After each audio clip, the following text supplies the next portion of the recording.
Mailbag.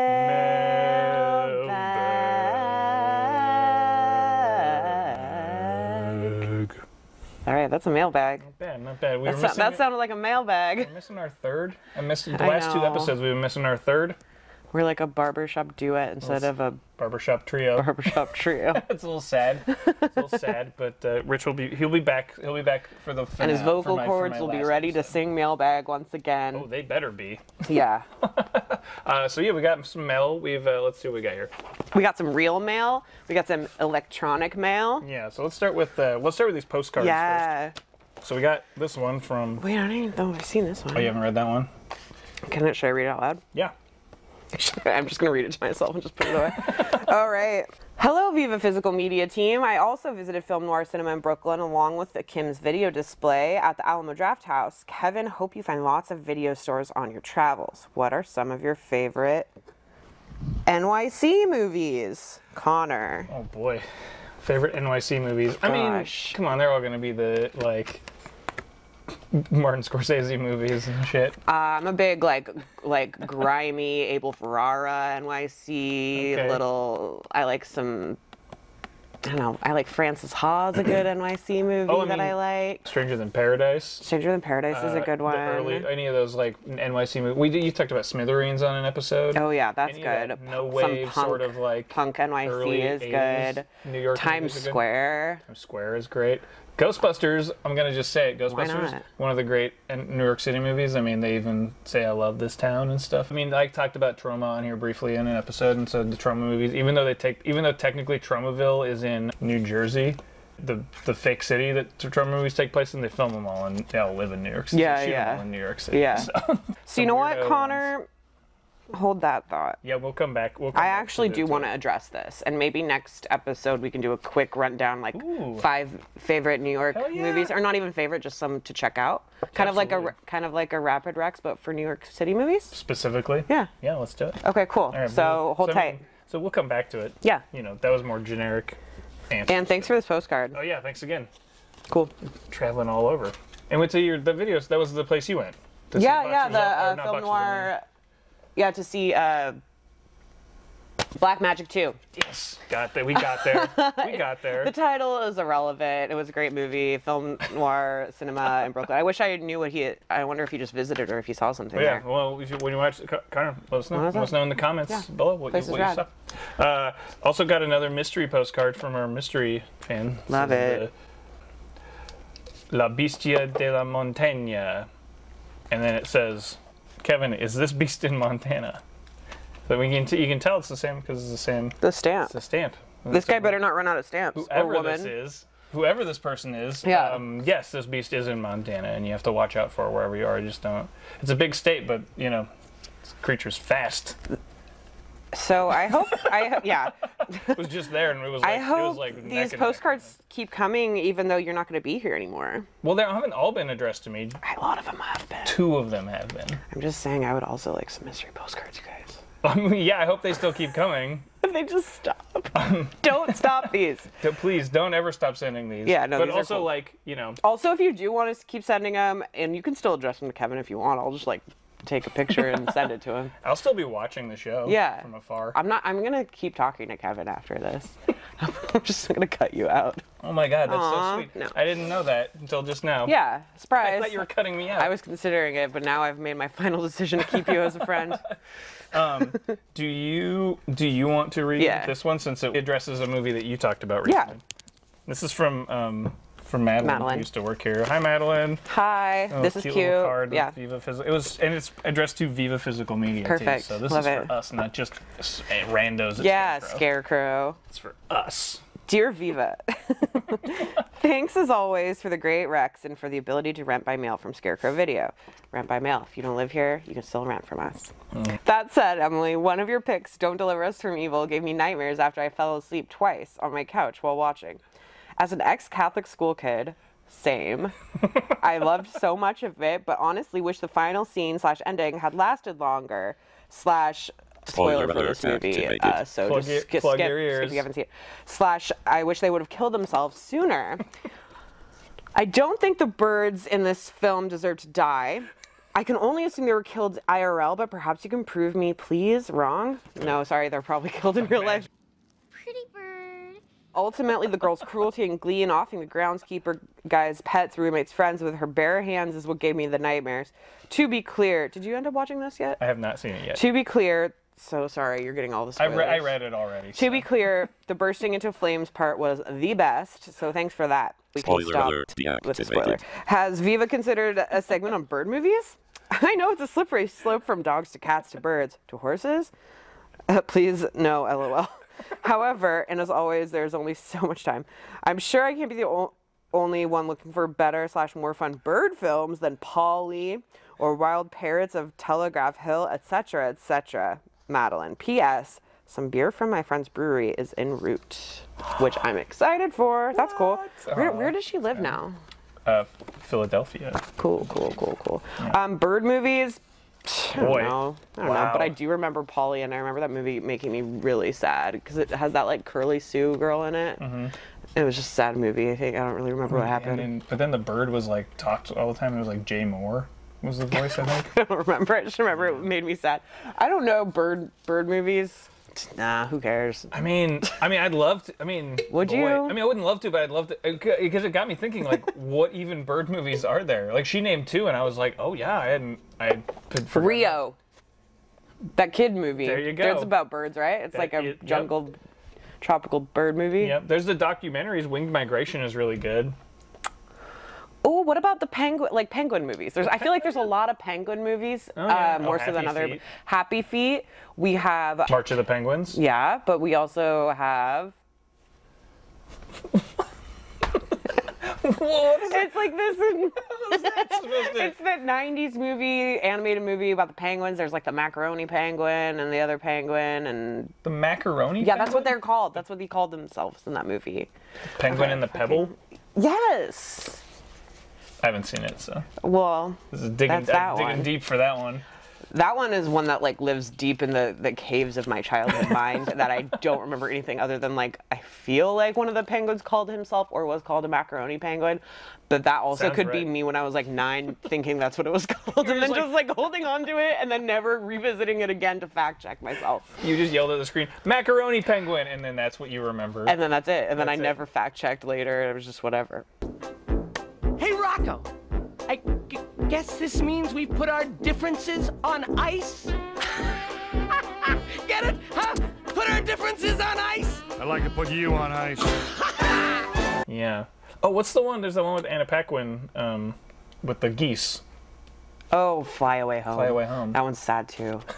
but it's good though, right? Yeah. Okay. Well, anyway, I don't know if we'll do it. So there's some. Right, I mean, I have 1 episode left, so I'm not. I'm making the executive decision that we're not going to be doing. But there's some bird movies. But there's some more, yeah. If you guys have any favorite and you're like, well, why didn't you think about this bird movie? Viva@scarecrow.com. Why not? Yeah, if we're forgetting like birds from Hitchcock. Oh, duh. The birds, Thanks, of course. Sophie. Birds. I'm glad Sophie's here. Yeah. You know, I bet if we go upstairs and we go to the psychotronic room under Nature Gone Amok, I bet there's some bird movies there. Oh, probably. Some real shitty ones. Well, real stinkers. We'll figure it. Well, anyway, probably not a bird segment. Yeah. Horses? Maybe. Oh, you have like a horse thing, don't you? Yeah, I hated them and now I like them. You have a weird back and forth with horses.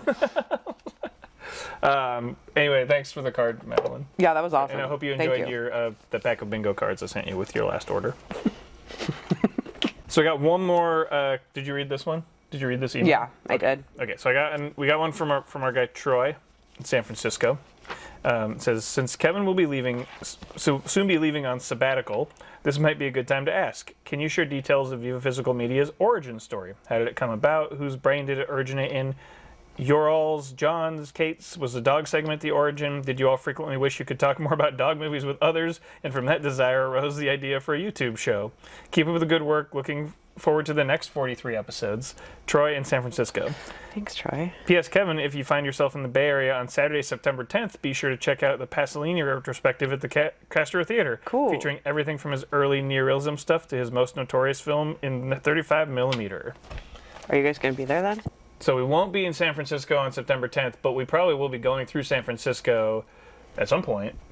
on our trip. So, and I do want to. I mean, if we're there and the Castro's still around and we can go to a movie there, I've that would be heard rad. nothing but great things about it. So that'd be awesome. Cool. The origin of what was the origin of it was your idea. It was my idea. It was your big idea.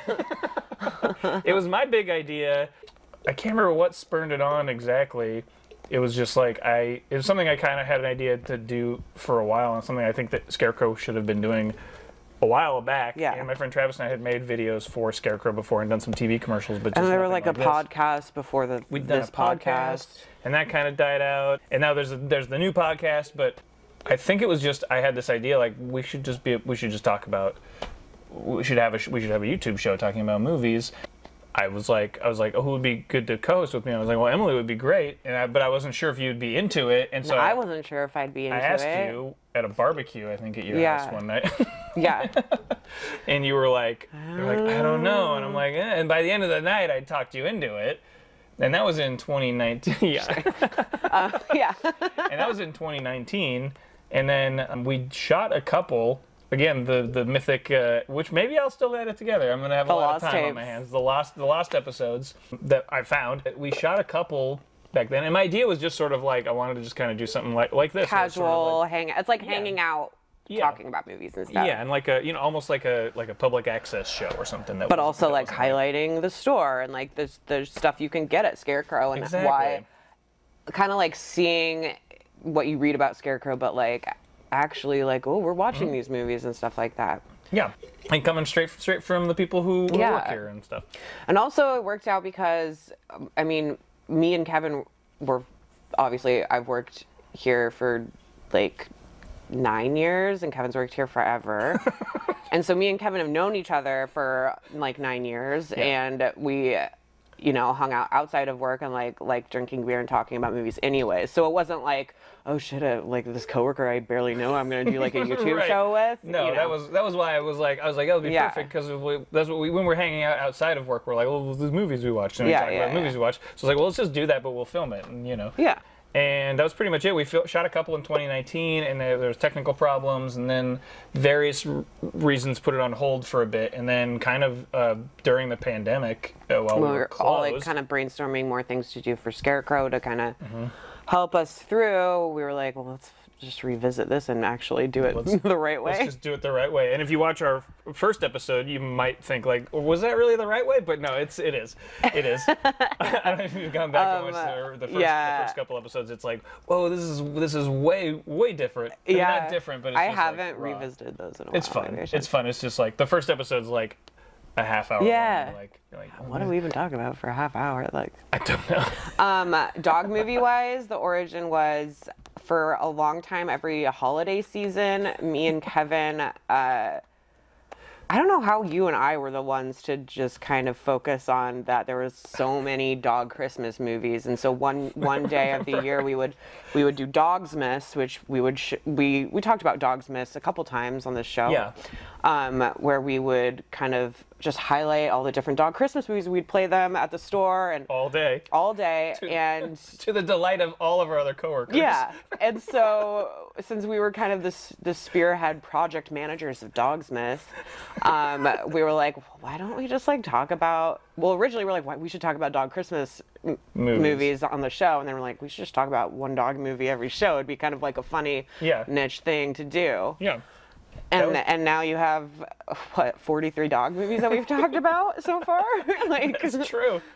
I've watched more dog movies than I ever probably would have in my entire life. Absolutely. Oh, there's most of the movies that we watch for the dog movies are ones I probably just wouldn't have. Yeah, or ones I wouldn't have revisited later, like Rover Dangerfield or Oliver and Company and stuff. Benji the Hunted. Oliver and Company, another great NYC film. Oh yeah, that is a great NYC. That is a great one. That was in our review. That's one of the great New York City movies. Yeah, for sure, for real. But yeah, so and also like it was sort of like a way because with using dog movies as the genre, it was a way to talk about like other because all the movies are from different genres. There's not like it's not like just horror movies or whatever. There's like horror movies, but dramas, but documentaries, right? But the shittiest animated movie you'll ever see, exactly, stuff like that, or Love on a Leash, whatever the fuck that is. Oh my god.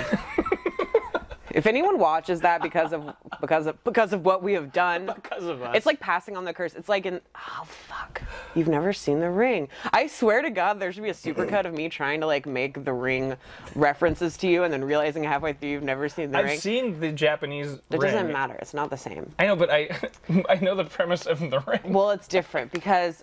I know, because Naomi Watts is in it, and shot around Seattle. It's like how you have to like make a copy of it not to see it anymore. Is that how it is in the Japanese one? I don't remember. I think so. It's been so. But then you have to like pass it on. That's like what we did with Love on a Leash. That's so sorry. So sorry, you're cursed now. Now it's not. Now it's on you. But nothing happens. You just watch it and you're like, oh, whoops. Yeah. Sorry, man. Anyways. Anyway, that's the that's our that's the origin story. So it was just sort of like that's our Marvel Cinematic Universe origin story. Yeah, just kind of like a form to do this, and I mean, it's in my mind, it's like it can be an ever-changing thing. I mean, I'm leaving. Matt's going to come in, and he has his blockbuster segments, and we've had other people have segments on here. So yeah, and hopefully in the future we'll get some more segments going. Just different people here and there, but yeah. So that was pretty much it. It was just kind of like we wanted to share our love of movies. We'd hope people would enjoy listening to us talk about movies as much as we enjoy talking about movies to each other. So also, if there's ever any sort of like segments you would like to see or anything that you want to hear us talk about or me and Matt talk about in the future, email us viva@scarecrow.com. Yeah, and also if you or mail us. If you do want to mail us stuff, you mail us some actual real mail at our address, which is 5030 Roosevelt Way Northeast, Seattle, Washington 98105. Yep. And, or you can come to the store and drop it off too if you're around. Yeah, and we haven't gotten this beer yet, Madeline, but we're looking forward to it. So what if someone drinks it before we get it? They fucking better not. Yeah. They just drink all of it. We come in and someone's just passed out. Damn it, that was our special beer. Oh no! It even has a note with a heart on it. And it's like Kevin and Emily's special beer, and this person's like, "Oh, who would sorry. it be?" We won't name names. You know who you are if you're watching. You know who we're talking about. Is that a mailbag? That's it. That's our mailbag. Mailbag.